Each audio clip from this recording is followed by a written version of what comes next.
What's going on? Your man Will Freeman, RevolutionaryLifestyleDesign.com, coming to you today to talk about why you shouldn't give people a reason to hate you when you don't have to, okay? This is super important. I just finished Ryan Holiday's excellent book called Conspiracy, which was written about Peter Thiel, the billionaire and founder of PayPal, investor in Facebook, who took down Gawker, which was this really nasty media site that made a ton of money on insulting people and gossip and all that stuff, over pretty much a period of a decade-long conspiracy that eventually ended with him funding Hulk Hogan's sex tape lawsuit against Gawker, taking down Gawker completely and putting Nick Denton, the owner of it, into bankruptcy.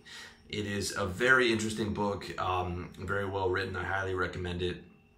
And the cause of it was Nick Denton, who was a gay man, outing Peter Thiel, another gay man who preferred to keep his identity private. One of the reasons they said was he was looking to get some Middle Eastern investment and just didn't want to be defined by his sexuality, which I think is his right. Nick Denton felt that he should be, and that no one should have secrets and be hiding things, and he went after him. And Peter Thiel, I think, responded.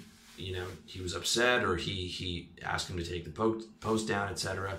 And Nick Denton went at him again and again and again for years, and went at his friends and went at various people, to the point where he started saying, well, you know, how do I stop this? And he tried to reason with him. Nick Denton wouldn't listen, and he effed with the wrong guy, okay? He effed with a guy with $1 billion who's very smart and who he went out of his way to create an enemy with.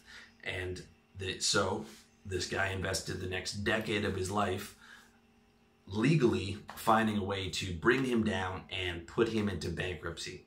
Ruthless.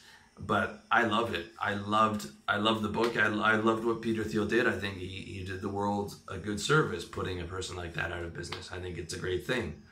I know that in my life, if I had had $1 billion, I definitely would have taken care of some people, sales managers, and people that I'd worked with that promised me certain things, or a business partner that hijacked my domain. Let's just say at that period of time, those people are lucky that there's laws, and that I had faith in my vision and my future mission, and that I didn't have $1 billion, okay? I'm one of those people that you would not want to create an enemy with. And I also think, ultimately I found that success is the best revenge. I'm really glad I didn't involve myself in any of those things.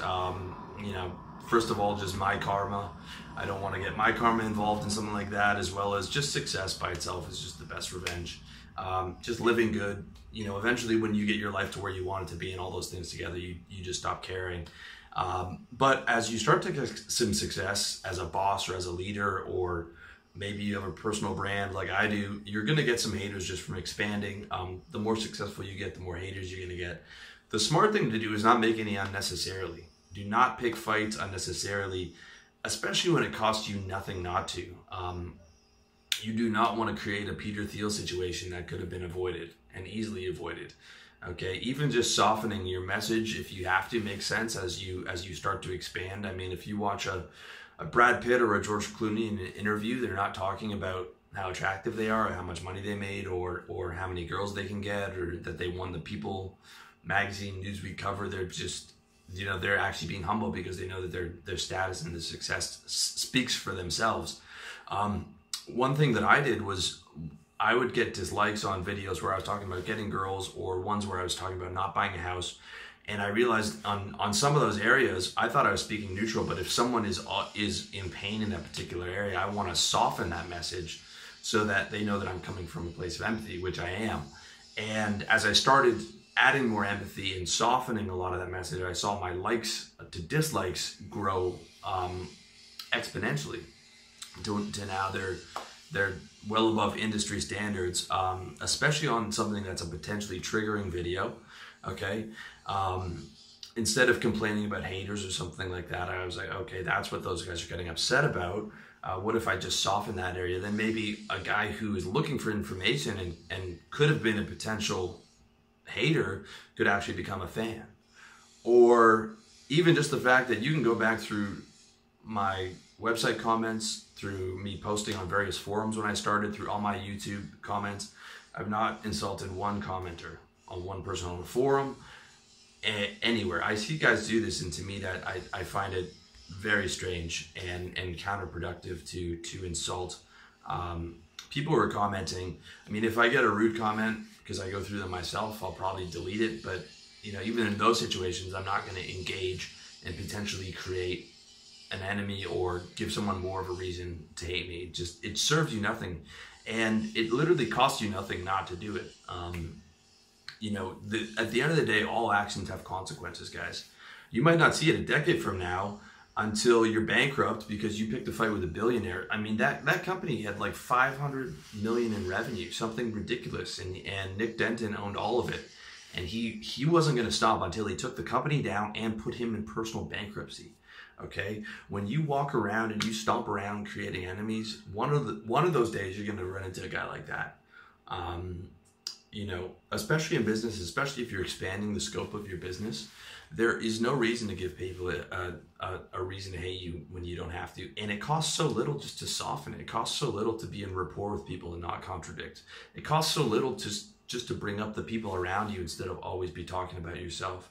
It costs so little, you know, to value other people's ideas. Okay, I'm not saying don't be confident. I'm not saying, you know, don't be proud of what you've accomplished. I'm not saying, you know, do all those things, but also, you know, don't give anyone a reason, you know, to create resentment. Soften a little bit if you have to, especially if you're doing well. Okay, especially if you're doing well, and you're coming into a different position, you want to consider the people around you and how they're thinking. And you know, definitely don't pick unnecessary fights.